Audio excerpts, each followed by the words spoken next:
बिस्मिल्लाहिर्रहमानिर्रहीम। अस्सलामु अलैकुम। आज हम आपके लिए लेके आए हैं किचन के मुफीद घरेलू टोटके। जब भी कोई चीज़ मसलन कबाब वगैरह फ्राई करें तो तेल डालने से पहले फ्राइंग पैन गर्म कर लें और फिर तेल डालकर फौरन ही इसमें कबाब डाल दें। इस तरह वो पैंदे से नहीं चिपकते।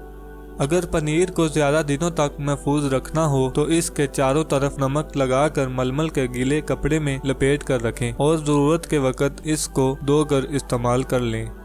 अगर बादामों वाले बर्तन में एक बड़ा चम्मच चीनी शामिल कर दें तो बादाम कई महीनों तक ताज़ा रहेंगे।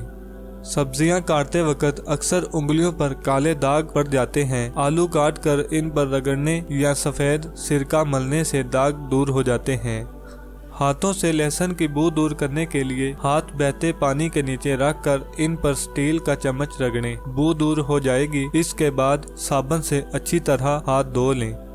भुना हुआ गोश्त, स्टीव और चटनियों का जायका मुनफरद बनाने के लिए इनमें पीनट बटर शामिल किया जा सकता है। बेकिंग के लिए डो बनाते वक्त आप इसमें तेल के बजाय सेब का जूस भी इस्तेमाल कर सकती हैं। अक्सर सफ़ेद या काले चने देर तक पकाने के बावजूद अच्छी तरह नरम नहीं होते। अगर पकते हुए चनों के सालन में उबलता हुआ गर्म दूध शामिल कर दिया जाए तो वो जल्दी गल जाएंगे। फ्रीजर में जमे हुए गोश्त को फौरी पिघलाने के लिए इससे ज्यादा नमक मिले ठंडे पानी में भिगो दें। इससे गोश्त की बर्फ पिघलने के साथ साथ इसमें जमा हुआ खून भी साफ हो जाएगा और इसकी रंगत भी तब्दील नहीं होगी।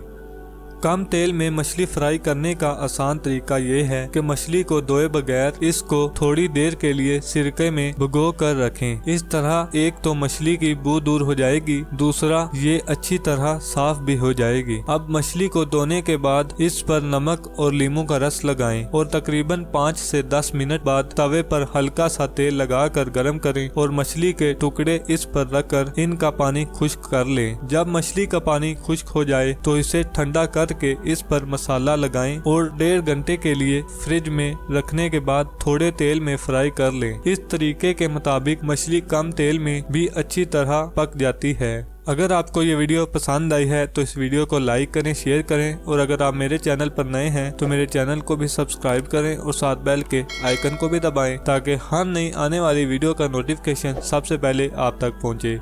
शुक्रिया।